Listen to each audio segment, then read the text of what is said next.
Assalamualaikum warahmatullahi wabarakatuh. Kami dari CGP Angkatan 11 Kabupaten Kediri kelas 231. Saya mau memperkenalkan diri, nama saya Dian Nur Rahmawati, dengan fasilitator Bapak Turmudi dan pengajar praktik Bu Rizka. Hari ini akan mempraktekkan kucing dengan model Tirta. Selanjutnya sebelah saya untuk memperkenalkan diri, Pak. Sebelah kiri. Perkenalkan, nama saya Pipit Agung Wibowo dari CGP Angkatan 11 Instansi SDN Jati Kabupaten Kediri. Untuk selanjutnya sebelah kanan saya. Perkenalkan, nama saya Badrudin Mahendra, CGP dari Kabupaten Kediri dengan fasil Bapak Turmudi dan pengajar praktek Ibu Kartika. Terima kasih. Selanjutnya kami lanjut ke praktek kucing dengan model Tirta. Wassalamualaikum warahmatullahi wabarakatuh. Assalamualaikum warahmatullahi wabarakatuh. Bagaimana kabarnya Bu Dian? Dian sehatkah? Waalaikumsalam warahmatullahi wabarakatuh. Alhamdulillah sehat Pak Febri. Pak Febri sendiri bagaimana kabarnya? Alhamdulillah saya juga sehat, Bu Dian. Oh ya, Bu Dian, rencananya Bu Dian ingin praktek coaching yang model kita, coach pembelajaran coaching, apakah benar? Iya betul sekali Pak Febri. Saya mau praktek kucing dengan model Tirta Pak Febri. Nah Bu, namun sebelum saya ingin menyamakan persepsi dulu terkait besok, saya mau tahu dari Ibu selaku coach, kira-kira target apa yang akan dicapai pada praktik coaching nanti Bu? Untuk targetnya saya ingin mencapai 4 target Pak. Yang pertama saya ingin mencari informasi tujuan utama dari coaching yang mau saya coaching. Terus yang kedua saya mau mengidentifikasi terkait masalah yang dihadapi oleh coaching. Yang ketiga, bagaimana rencana aksi yang akan dilaksanakan oleh coaching. Dan yang terakhir, yang keempat, saya akan berkomitmen dari tanggung jawab rencana yang akan diimplementasikan atau ditargetkan oleh coaching tersebut. Oh begitu ya Bu. Lalu bagaimana kompetensi apa coaching yang hendak Ibu kembangkan? Untuk kompetensi yang hendak saya kembangkan adalah keterampilan saya untuk menggali potensi dari si coaching yang bisa membuat solusi atas permasalahan si coaching tersebut.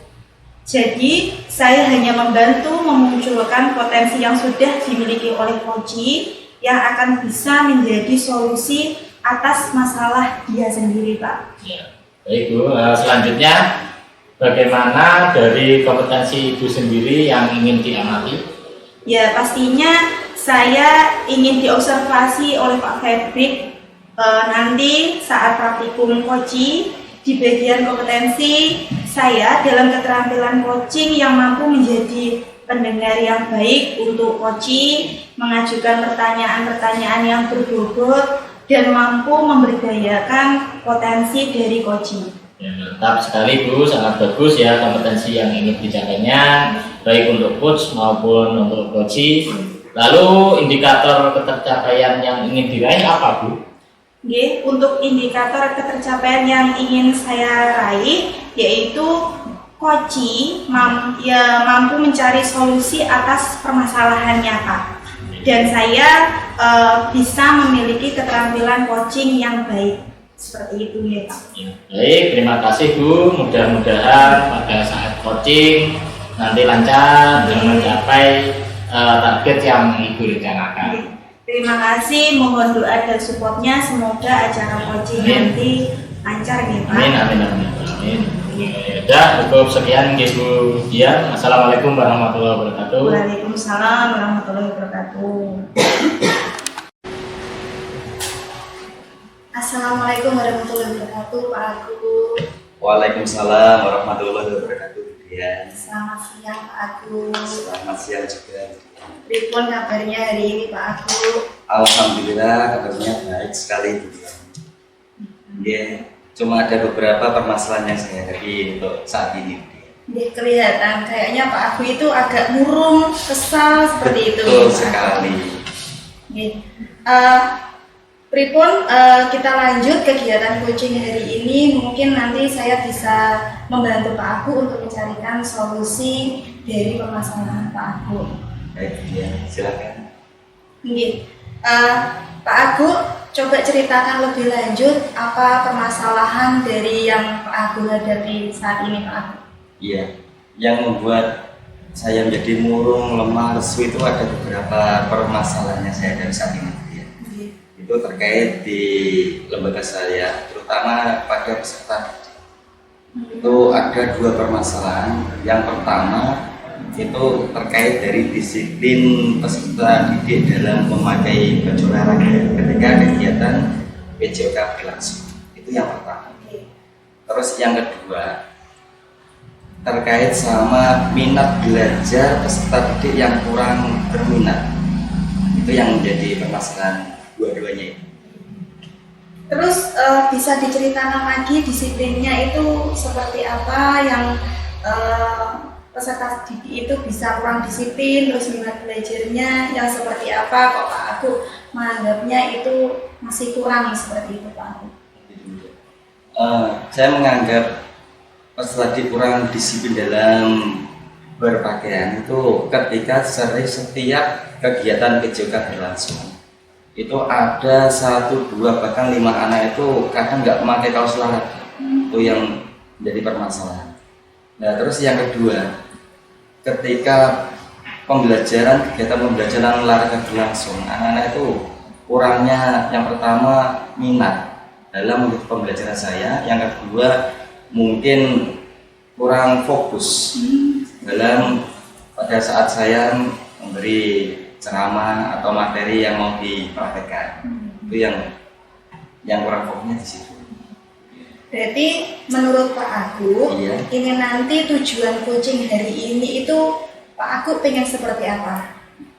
Tujuan coaching hari ini saya menginginkan permasalahan saya itu bisa ada solusi yang terbaik untuk menyelesaikan permasalahan-permasalahan yang ada pada diri saya. Dan supaya nanti ke depannya saya bisa mengadakan pembelajaran yang baik tanpa ada permasalahan. Itu yang menjadi tujuan saya. Mudah-mudahan obrolan ini nanti, sharing-sharing kita nanti bisa membantu Pak Agus untuk mencarikan solusi dari kedua permasalahan Pak Agus tadi terhadap peserta didik yang tidak disiplin, terus yang kedua peserta didik yang kurang minat dalam mata pelajaran apa nih Pak Agus? PJOK. Tentunya saya kan dulu PJOK. Oh, mantan Untuk ngajarnya di kelas apa nih Pak Agus? Kebetulan di lembaga saya itu kan guru PJOK cuma saya saja. Oh, Ya. Kemarin itu saya tuh minta ya katakanlah asisten atau mungkin yang bantu lah. Kan karena adik yang saya tempat itu SD besar banget. Itu setiap kelas itu problemnya berubah. Dari kelas 1A, B sampai kelas 6 AB. Jadi setiap mengajar itu saya itu mengajarnya itu 2 kelas. Ya nggak ada asisten sama sekali. Saya atasi sendiri ya. Luar biasa ya Pak Agus. Ya itulah dari kebanggaan dari diri saya. Luar biasa. PJOK pastinya kalau setiap hari olahraga ya sehat buat Pak Agus juga ya. Sehat secara keseluruhan. Alhamdulillah. Untuk masalah yang dihadapi Pak Agus tadi, disiplin memakai seragam ya Pak Agus. Seragam. Terus kemudian minat belajar itu kira-kira ke semua jenjang atau kelas, mungkin kelas, kalau saya mendengar itu di SD itu ada kelas rendah, kelas tinggi, ngoten ya Pak Agus? Betul sekali Bu Dian. Itu pripun Pak Agus? Kalau dikatakan kelas rendah itu kan boleh dikatakan kelas 1, 2, dan 3. Itu kan dikatakan kelas rendah. Kalau kelas yang tinggi kan kelas 4, 5, dan 6. Yang jelas untuk pembelajaran di kelas rendah itu kan kita membutuhkan dari kesabaran yang ekstra. Ekstra yang telaten, yang lebih pendekatan sama murid lebih-lebih lagi. Karena apa? Kita kan kembali dulu lagi dari tidak ada asisten yang bantu. Soal umpama dua kelas kalau kelas 1 itu sudah cukup merepotkan dia. Nggih. Kelas 1 masih nggih. Masih kecil ya. Kendalikan itu sulit. Betul sekali. Itu kan kebanyakan masih terbawa dari suasana TK. Nggih. Pokoknya bermain terus. Intinya itu. Kalau kita menerapkan pembelajaran sesuai dengan modul, saya kira ya kita membutuhkan ketelatenan, mengajarkan satu persatu boleh dikatakan kayak gitu. Itu yang menjadi bermasalah. Berarti untuk disiplinnya, minat belajarnya itu hampir ke semua jenjang atau kelas pinten? Mungkin bisa. Hampir semua jenjang. Kalau minat belajar kurang itu hampir setiap jenjang. Dan itu semua anak atau beberapa anak saja Pak Aku? Boleh dikatakan 50-50 atau 50 separuh-separuh gitu. Kalau saya gini Bu ya, kalau mungkin jangankan 50, satu anak bagi saya suatu permasalahan. Karena kan saya sebagai guru PJOK itu sangat kritis sekali sama siswa. Itu Bu ya. Jadi saya itu pembelajaran saya itu berpihak pada murid. Sesuai kemarin kita kan diajarkan pendidikan untuk guru penggerak. Itu ilmu yang sangat-sangatlah bermanfaat sebetulnya. Dan itu pun sudah saya terapkan. Alhamdulillah. Diterapkan ya Pak. Dan sesuai banget. Oh sesuai banget. Membantu banget ya Pak. Sangat-sangatlah membantu. Kalau seperti itu nggak Pak permasalahan yang jenengan mau. Artinya kira-kira apa hambatan dari Pak Aku yang membuat siswa-siswa dari Pak Aku itu tidak disiplin, terus kemudian minat belajarnya kurang, hambatannya itu apa Pak Aku? Bisa diceritakan? Yang jelas gini dia, kalau hambatan atau tantangan bagi saya itu kan mengondisikan pembelajaran yang kondusif. Suatu misal satu anak nggak pakai seragam itu kan kita kan toleran kita itu kan dibingungkan dengan toleran. Kalau anak itu diikutkan pembelajaran, karena PJOK kan membutuhkan gerak yang bebas. Iya. Kalau nggak pakai seragam nanti, misalnya seragam hitam putih lah, kita ikutkan kan nanti yang pertama, nanti siswa yang lain itu menirukan. Iya. Yang jelas itu. Yang kedua, kalau gerak bebas, tapi yang robek, ya jelas itu. Ya kalau udah robek, siswanya pasti malu. Ya, saya kan menjaga itu. Terus kalau saya tidak ikut kan kasihan dia. Kan namanya olahraga kan biasanya kalau di lembaga SD kan olahraga kan sekali dalam 1 minggu. Itu pun diharap-harapkan betul loh. Seperti kemarin pada waktu Loka Karya kan dari Sabtu. Itu kan kelas 2. Itu ditagih saya itu. Pak kok nggak olahraga? Saya rangkap gitu. Besok-besok minggu depan. Pokoknya saya rangkap terus gitu sampai lupa siswa itu. Pokoknya membuat siswa itu senang gimana gitu buat saya. Didobel dari. Oh iya. Tapi akhirnya mengurangi jam teman-teman kelas, mungkin guru kelas atau orang yang lain benar. Yang jelas nanti kalau ada jam-jam kosong saya isi, saya gunakan untuk PJOK. Pokoknya bermain itu. Mengasihkan ya kalau PJOK itu nggih. Namanya masih terbawa TK. Kalau anak kecil kan mintanya permainan terus gitu. Itu kalau untuk anak kelas 5, kelas 6, yang kelas 3 ini kok nggih ngoten juga mboten Pak? Tentunya tidak. Tentunya ada metode yang lainnya. Kan tiap tingkatan anak itu kan mesti ada solusi tersendiri. Cara pembelajaran juga tersendiri. Kalau kelas besar saya gunakan metode problem basic learning. PBL itu nggih. Jadi karena kan mungkin sarana yang kurang memadai, prasarana yang kurang lengkap, terus metode pembelajaran yang selalu menonton itu yang menjadi permasalahan. Bukan permasalahan sebetulnya, cuma anak-anak itu bosan.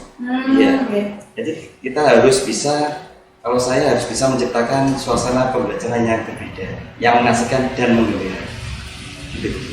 Artinya Pak Aku membuat rencana pembelajaran yang berbeda-beda ya Pak Aku, supaya pembelajaran Pak Aku itu tidak monoton dan tidak sama, karena jelas studi kasusnya kan beda ya Pak, antara kelas rendah sama kelas tinggi ya. Jadi betul. Metodenya juga berbeda-beda. Iya, metodenya jelas berbeda yang dilihat-lihatnya.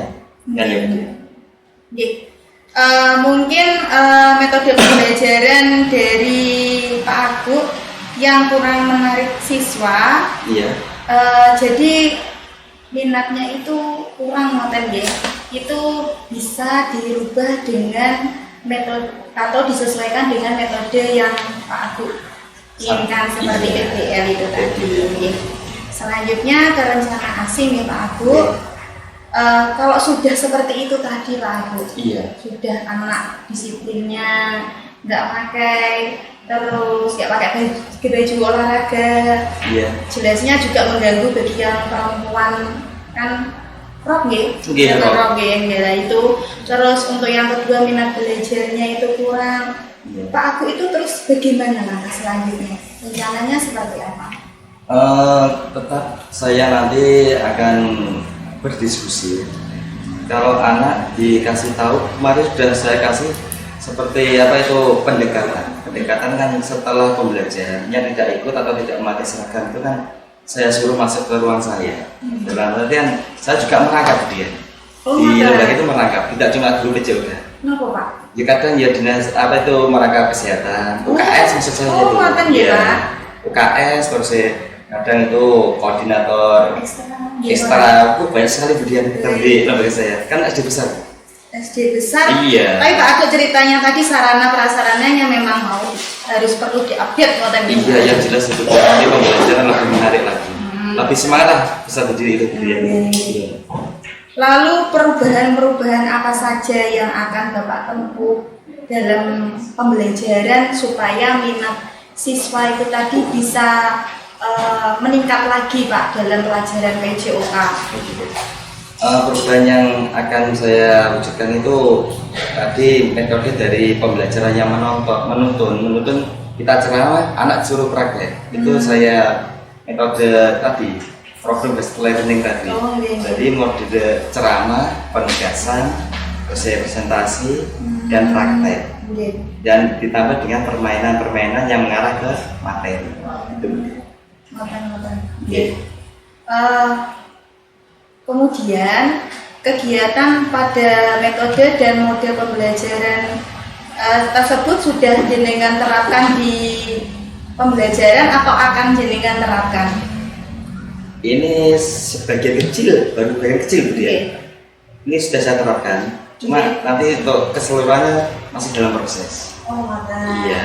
Padahal setahu saya kan biasanya anak-anak itu kan memang anak SD khususnya itu kan keaktifannya lebih kuatif nih Pak. Betul. Tapi lebih kok motif. ini tadi juga masalah yang menjadi menarik sekali, kok minatnya kok kurang gitu. Jadi mereka apa sakarpe dhewe ngoten apa pripun apa seperti apa? Minatnya itu seperti apa? Betul Bu Dian. Kalau keaktifan memang kalau dikatakan aktif ya sangat-sangat aktif. Tapi kadang banyak yang ngawur. Iya. Disuruh sini, disuruh lari ke selatan, tambah lari ke utara. Oh, Kan kan. mumet itu mungkin. Jadi itulah guru PJOK harus pintar-pintarnya atau pandai-pandainya apa itu sabar dan telaten. Karena yang dihadapi anak kecil. Iya, yang jelas itu ekstra sabar. Iya. Terus kemudian terus mengingatkan. Yang jelas itu selalu mengingatkan bagi anak yang tidak memakai seragam dan tidak bosan-bosannya kalau saya itu mengingatkan sebenarnya. Setiap di lembaga saya gini gitu ya. Sebelum pembelajaran dimulai kan tetap kita adakan senam dari Selasa sampai Sabtu. Setiap hari sebelum. Setiap hari kecuali hari Senin bacaan. Oh, Iya. Nah, setelah senam kita kumpulkan mulai dari kelas 1 sampai dengan kelas 6 itu. Setelah dikumpulkan kita menyanyikan lagu wajib. Setelah itu baru pembacaan Asmaul Husna. Oh, Itu setiap hari kecuali hari Minggu dan Senin. Kalau Minggu libur ya Bu dia. Pasti kan libur. Kalau Senin upacara. Jadi kan Berarti dia terapkan itu. Selasa Iya. sampai Sabtu nggih, Pak. Sadras itu. Iya. Sebelum Pembelajaran setelah Pembelajaran. senam. Oh, nggih. Atau mungkin jam-jamnya PJOK itu pas waktu panas-panasnya siang, jadi minatnya agak kurang, anak-anak capek Pak atau gimana? Sempat ada keluhan seperti itu nggak Pak? Ya kita lihat untuk pembelajaran. Kalau ada mungkin anak-anaknya itu ada yang merasa capek Pak, ada yang bilang Pak capek, waktunya istirahat, Pak minum. Itu setiap pembelajaran saya kira sudah paham gitu. Setiap pembelajaran kan namanya anak itu kalau sedikit, kalau nggak sesuai dengan hati nuraninya, olahraga nggak sesuai, itu kan cepat bosan. Jadi mintanya istirahat, bermain gitu terus.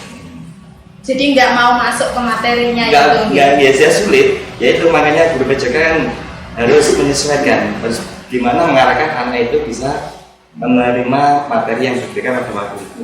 Supaya pembelajaran tetap tercapai. Tercapai ya. Terus tadi rencananya sudah Pak Aku sudah sangat bagus. Mungkin ada permasalahan yang ingin disampaikan lagi selain minat, selain tidak memakai seragam semestinya selama pembelajaran PJOK di pembelajaran Pak Aku. Rencananya tadi sesuai yang Pak Aku bilang itu adalah problem based learning ya? Iya, problem based learning. Iya, udah. Ada yang perlu disampaikan lagi mungkin Pak? Mungkin kalau ada permasalahan yang mungkin nggak permasalahan sebetulnya begini. Cuma masalah dari kegiatan yang terlalu banyak. Dari Pak Agungnya atau dari sisi? Ya dari lembaga memang menghendaki kan lembaga saya itu kan besar, otomatis kan kegiatan-kegiatan seperti ekstra itu kan diadakan semuanya. Ada ekstra bulu tangkis, ada ekstra bola voli, sepak bola. Gitu ya. Betulnya bukan jenuh, kemudian cuma waktu saya. Waktu saya itu kadang kan ada apa itu pembelajaran, menyiapkan pokoknya bahan-bahan apa, nah itu kan benturan sama waktunya itu yang menjadi permasalahan itu. Cuma ya kita ya pada-padanya untuk mengatur waktu lah. Bahkan waktu untuk keluarga pun saya korbankan itu ya. Demi mencerdaskan anak bangsa itu. Pelayanan 24 jam. 24 jam. Terus kemudian tindak lanjut dari permasalahan Pak Aku tadi. Tindak lanjutnya permasalahan adalah saya akan berkomitmen bahwa saya akan selalu meningkatkan pembelajaran saya khususnya di PJOK dan lebih lagi pembelajaran yang berpihak pada murid. Saya itu boleh dikatakan guru yang kritis. Murid sakit, nah itu aja saya bingung Bu dia. Saya biasa antarkan ke puskesmas itu biasa. Iya, saya antarkan. Pusing sedikit, saya antarkan pulang. Kalau mau anaknya. Itu biasanya gitu. Kritis saya. Terus untuk membantu mewujudkan tujuan tersebut, siapa saja yang Pak Aku libatkan Pak? Yang jelas ibu kepala saya yang terhormat. Ibu kepala saya yang terhormat sekali sama teman sejawat dan melibatkan semua warga sekolah. Baik pendidik maupun tenaga kependidikan. Itu pun juga wali murid juga saya. Wali murid jelas ya. Sangat bantu, kontribusi wali murid itu sangat luar biasa Bu dia kalau di lembaga saya itu. Luar biasa sekali. Kalau ada kegiatan apapun kami tidak mungkin meninggalkan wali murid, selalu diikutkan untuk kontribusi kolaborasi lah. Perpaduan biar nanti program apapun bisa berjalan dengan lancar. Itu di lembaga saya. Kalau sudah seperti itu, mungkin kira-kira berapa lama target waktu yang Pak Aku rencanakan untuk mencapai atau untuk terlaksananya tujuan dari rencana aksi Pak Aku itu tadi? Target saya sebetulnya sesegera mungkin. Karena apa? Kita tidak boleh menunda-nunda waktu untuk pembelajaran peserta didik itu bisa berjalan lancar. Gak boleh. Kalau saya itu berkomitmen, saya harus mencerdaskan anak bangsa itu tadi. Jadi saya sesegera mungkin lah. Saya kan tidak lanjuti itu. Ya paling enggak ya 2 bulan lah. 2 bulan. Lama Bu dia jadi. Dia tergantung paling enggak ya satu minggu lah. Insya Allah nanti saya tidak lanjuti. Semoga rencana yang sudah Pak Aku itu tadi bisa diterapkan juga. Bagus sekali rencananya Pak Aku. Guru PJOK Bu dia. Harus bangga lah paling tidak. Bagus sekali, memang harus seperti itu. Sepertinya Bapak sudah menemukan solusi juga, rencana-rencana tadi juga sudah semoga saja bisa menyelesaikan walaupun belum dicoba ya Pak Agung beberapa, dan minat peserta didik juga semakin meningkat lagi untuk mengikuti pembelajaran, serta mereka bisa disiplin dalam memakai seragam sesuai ketentuan lembaganya Pak Agung. Jika waktunya PJOK berarti harus memakai seragam PJOK olahraga seperti itu, lengkap nih Pak. Lengkap, mulai dari celana sampai pakaian. Terus untuk sepatunya juga nih Pak Agung? Kita kondisional. Oh, kondisional. Oke Pak, sepertinya cepat untuk sesi coaching hari ini. Semoga yang sudah Pak Agung utarakan tadi bisa membantu menyelesaikan permasalahan Pak Agung, dan semoga minat serta pendidikan yang ada di lembaga Pak Agung bisa mencapai tujuan pembelajarannya. Amin, amin, amin. Terima kasih Pak Agung. Saya akhiri. Wassalamualaikum warahmatullahi wabarakatuh. Waalaikumsalam warahmatullahi wabarakatuh. Assalamualaikum Budian. Setelah tadi Ibu melakukan coaching, apa yang Ibu lakukan untuk mencapai indikator pengembangan yang sudah Ibu tetapkan ketika tadi percakapan pra-coaching kita? Waalaikumsalam warahmatullahi wabarakatuh Pak David. Yang saya lakukan adalah saya mendengarkan dengan baik ketika coaching melakukan atau menyampaikan permasalahannya, sehingga saat waktu observasi tadi saya bisa menangkap kata kunci yang disampaikan oleh coaching. Bolehkah saya menyampaikan hasil observasi dari saya ketika Ibu melakukan coaching? Sangat boleh, monggo Pak. Menurut saya secara keseluruhan proses coaching yang Ibu lakukan sudah berjalan baik dulu. Beberapa kali Ibu dapat menangkap kata kunci dari pernyataan coaching sehingga Ibu dapat menyampaikan pernyataan terbuka. Menurut Ibu, kompetensi apa lagi yang ingin dikembangkan ke depannya? Untuk kompetensi yang ingin saya kembangkan ke depannya, saya ingin melatih lagi membuat pernyataan-pernyataan yang berbobot yang akan saya tanyakan kepada coaching, dan saya akan mengembangkan kompetensi yang saya ingin lakukan, yaitu sebagai coaching untuk mengembangkan potensi dari si coaching itu sendiri Pak. Baik, untuk selanjutnya kapan kita akan melakukan percakapan untuk merefleksi kembali kompetensi yang ingin Ibu kembangkan ke depannya? Sepertinya bulan depan ya Pak. Nanti setelah ada perubahan dari coaching, setelah melakukan rencana aksi yang sudah dibuat, mungkin saya akan merefleksikan tujuan dari coaching ini Pak. Baik Bu, terima kasih atas waktu dan kesediaan Ibu untuk percakapan ini. Sampai bertemu lagi di bulan depan, nanti saya tunggu coaching yang selanjutnya. Assalamualaikum warahmatullahi wabarakatuh. Waalaikumsalam warahmatullahi wabarakatuh. Sampai bertemu bulan depan Pak. Ya, Bu. Terima kasih.